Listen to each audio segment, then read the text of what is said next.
It certainly was a perfect day to wrap up the Allen County Fair, but while today's weather was great, this summer's drought and high heat caused some problems for some of the 4-H'ers. Last year was hot, but this year's right up there.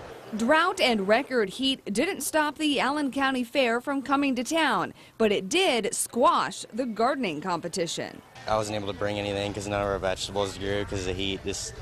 Nothing grew. This is Forrest Bonin's 9th year doing 4-H. The garden project, it was really down this year. Some of my friends, they did have vegetables, but nothing like they usually do. We have a small garden. I don't participate in the garden contest, but even though there's been a sprinkler on them, they're just not growing this year because of the heat. Ashley Lewis has been in 4-H for 10 years, and the record summer heats also made it harder to take care of animals, both before the fair. A lot of time in the barn especially past month when we've been dealing with heat.